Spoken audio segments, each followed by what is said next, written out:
check it, big brain on Brad. Ooh, okay, we'll put that to the side. And we're gonna talk about this bucket.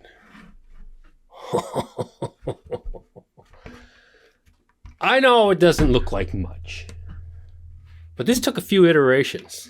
And this is gonna be another chapter in my whole Quest to Pay Less video series. It's gonna be the sensation on YouTube. It might get my subscribers past 1,000. I know this is some pretty niche stuff. I think the biggest YouTubers out there that talk about this kind of niche thing, maybe they have 10,000 subscribers. So I have no illusions of becoming the next, I don't even know. So what is all this business? Okay, so what I wanted to come up with was a way to ferment 5 liters of beer. Because I was messing around, and there's some videos I got. I'll put links there if anyone cares, of me doing this years ago. I want to do 5 liters of beer on the stove while I'm making dinner, so that there was no such thing as a brew day. It was just, I just put on a pot while I'm making dinner. I did 2 videos there. I need to edit these. I never got around to it. Making fish and chips and some chicken curry or something. And the idea is to test recipes and have it no effort at all. So I was doing all grain. And then I'd use the keg to chill. Well, again, there's going to be a full video all about this, but let's talk about the fermenter. I wanted to find a cheap way to ferment. I didn't want to go buy a fermenter. And you also, what started this is that you can't get a fermenter for 5 liters of beer. I think that all the ones on the, like OBK and different brew places, they're all 11 liters. I think it's the lowest one in the Brewzilla. No, it's... I don't even remember the names. Or the full 20 liter ones, right? And then, but I need this size. This is, because if you want to get 5 liters of beer, you want to be able to start, because you're going to get your true, I want a finished full 5 liter keg, right? So I'm going to have to put at least 6 liters in this with all the trube. And then I need room for all the krausen and all that business. And this is the one. And I don't know, I mean, if you people recognize this, but this is the most common thing in the restaurant industry is these Carlisle, there's 2 companies, Carlisle and Cambro, that make restaurant containers. And it's just a huge industry. So you can go to a restaurant supply store and they'll have walls full of these containers in all different sizes, square ones and whatever, and then all the different lids. And the interesting thing about the lid, I'm gonna have to stand up here so you can, check out my beer gut. You're just thinking, just a bucket. Here, I'll show you the other side of this before that just screws on there. You see. And actually, before we do that, let me show you this. Let's just see what I'm doing here. I'm just gonna pull this up. So check this out. I mean, these lids are very tight because, they're made for restaurants to store soup and stuff in. Or whatever, the restaurant,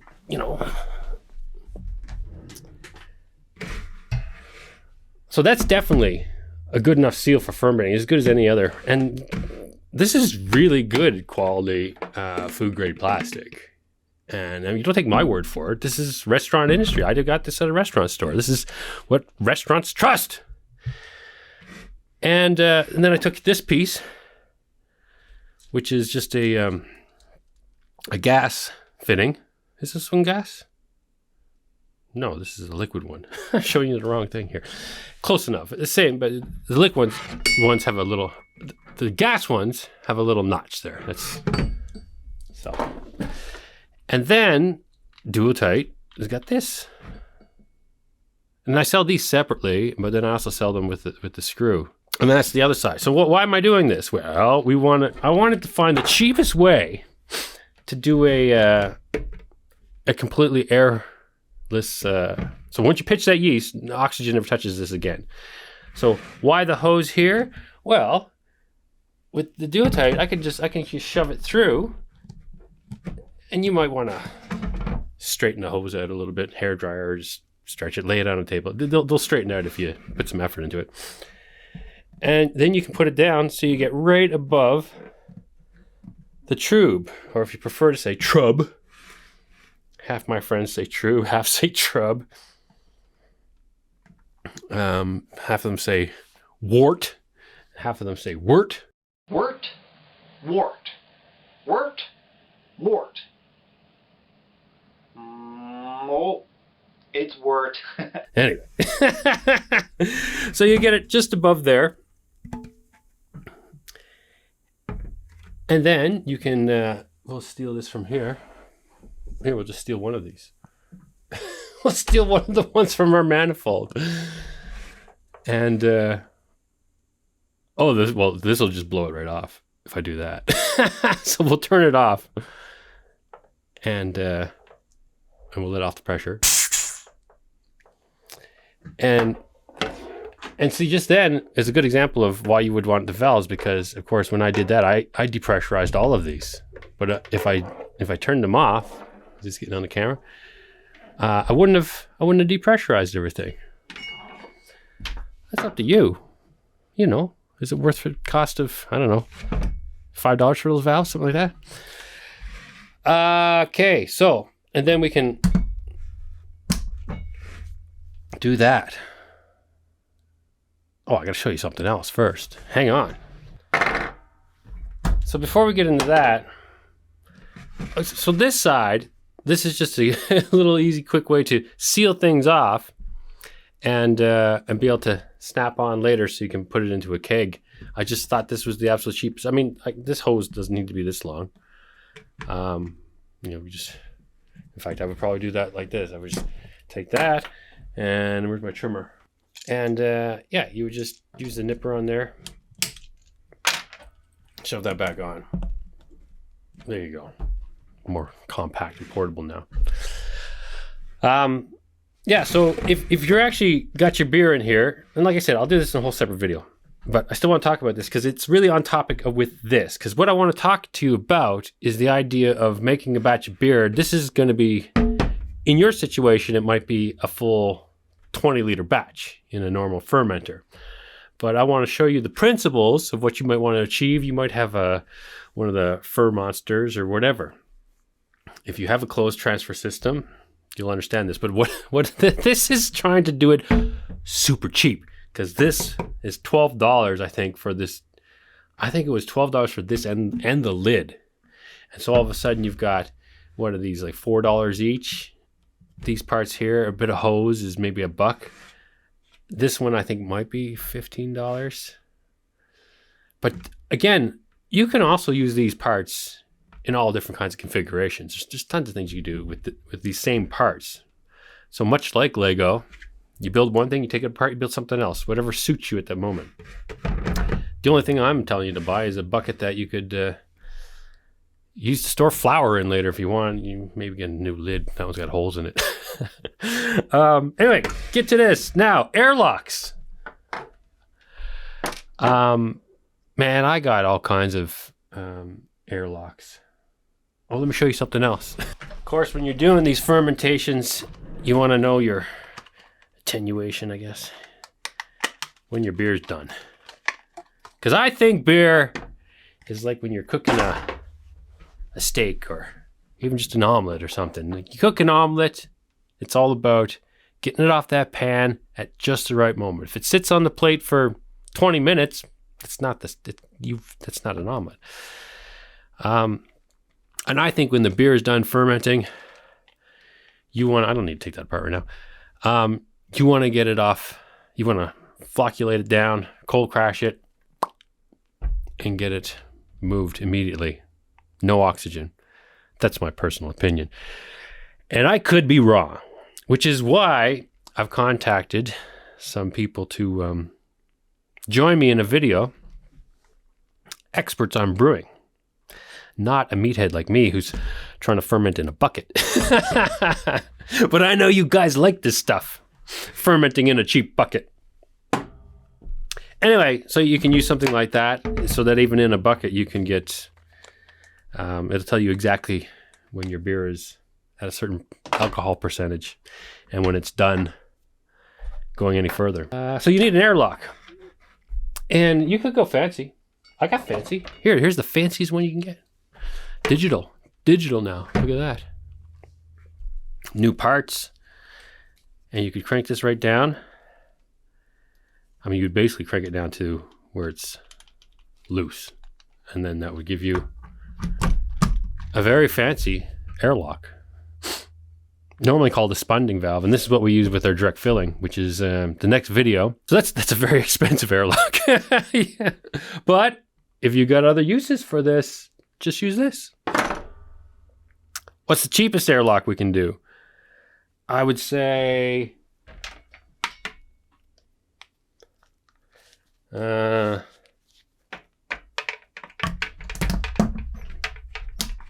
into a glass of water. Womp. Not beer. Sanitized water. Or vodka. I guess beer would work. Why not? You just need an airlock. You just put it down into anything. That's the cheapest, I would say. You got a piece of hose and one disconnect. If you don't want to do that, you could do...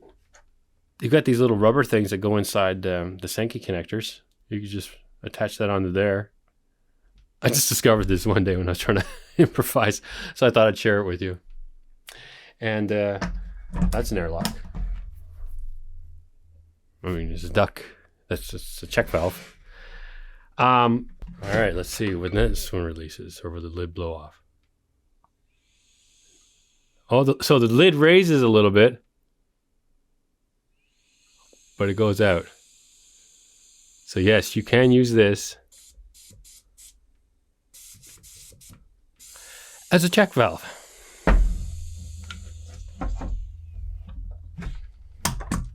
Winner so far. And of course the other one going into the bubbler, for sure. Why don't we check this while we're at it? Maybe this is interesting. I mean, I don't know what's going to happen. It's not like I planned this before. I've kind of dabbled before, and I have used one of these, but I've used the older one. I've never done it with the DuoTight 2, I don't think. Let's see. Let me show you some pressure here. Look at that.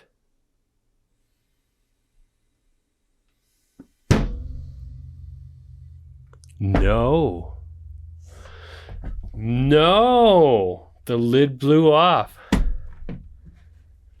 This is really interesting. So I would say that this lid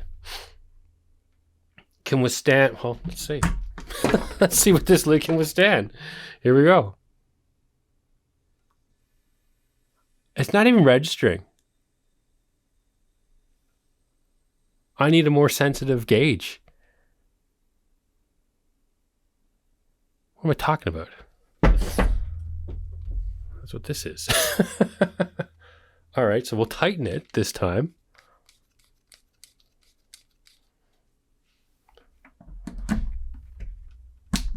Because that's holding pressure right now, barely.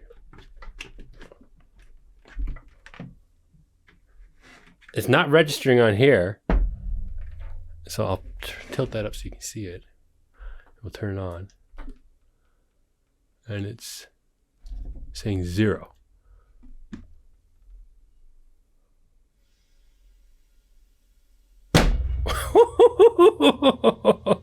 It's still saying 0.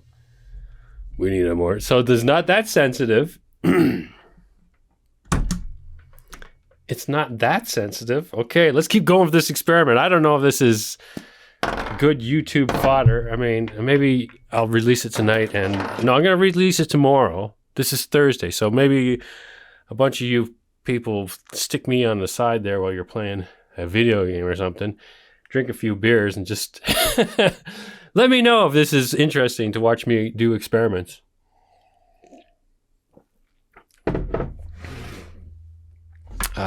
Maybe it's more interesting that way. If I don't know what's going to happen. So we'll shove that directly in there. And we got it off, or at least holding a lot of pressure. We'll turn it on. It says 0. And we'll do... so there you go. I mean, it's dead on accurate to that. So So it's looking like this lid will not withstand even 1 pound of pressure, is my feeling. Do you want to see how they compare to analog? No, it's just getting boring now. This is not going to get me 10,000 subscribers.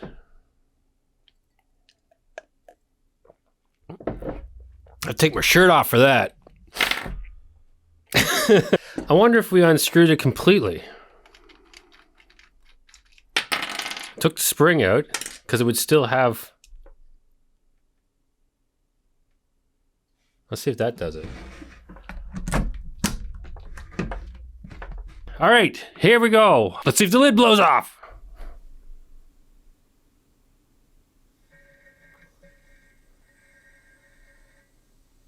No! Barely, though.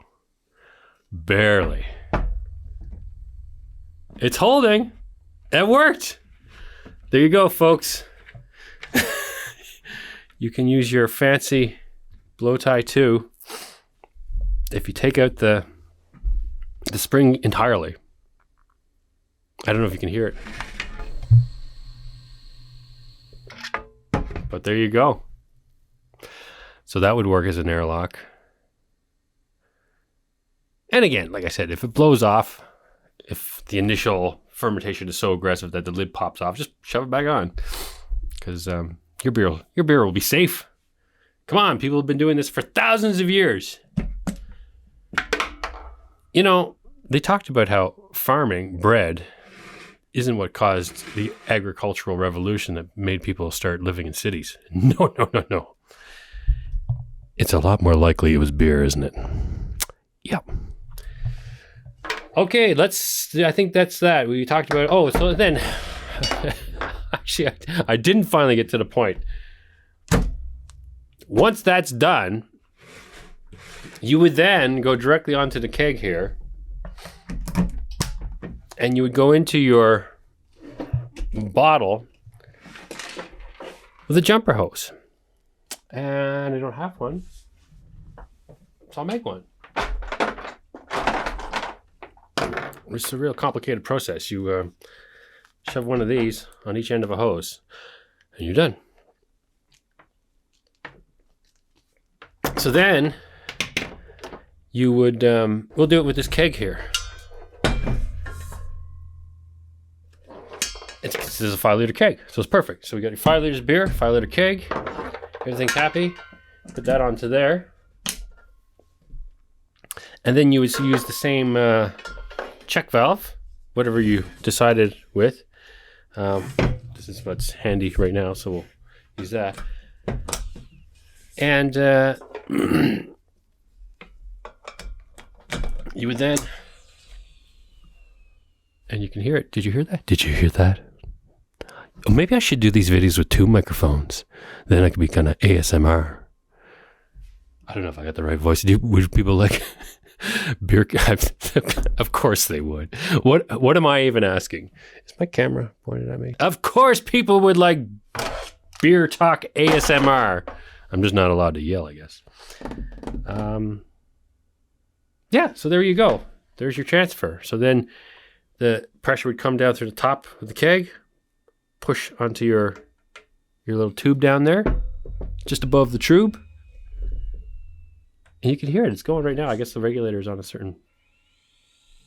Can you hear that? I'll be really quiet. This really is ASMR now. Listen to your beer flow. And I love fruity lagers. It's got a nice scent. Oh, delicious nectar of the gods. Protected by a layer of CO2. Oh, this is amazing. Okay. And so then the beer would travel up there, down there, never touch oxygen.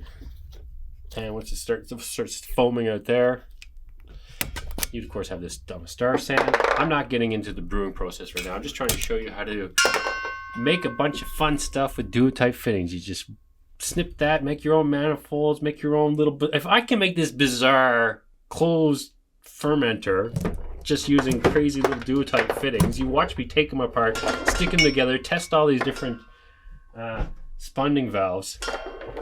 Come up with your own ideas. Send me some pictures. Seriously, send me some stuff to stick on Instagram. I gotta post on Instagram, but I'd rather stick other people's pictures up there. Make you guys famous. Oh man, bad enough I do this. Hey, my microphone is facing the wrong way. Well, I think that's a wrap for this video. Obviously, there's going to be some editing here. Do you like the green beer and the green background? And tell me what you think of the new 4K. So I hope that answers some questions. Keep the questions coming. And I'm sure it'll just spur more questions. And I'll do another Fun with DuoTight video. Like I said, I got the new, the quest to pay less for craft beer. We're going to talk about the cheapest way to do it. Brew your own or get a big Senki keg from the brewery. Use direct filling. That's coming up. And yeah, summer's coming. It's going to be great. We're going to get out there on the lake, and hopefully we're even going to get Jeremy out in Mexico doing little demos of this. So keep the questions coming, and let's get to 1,000. See you guys later.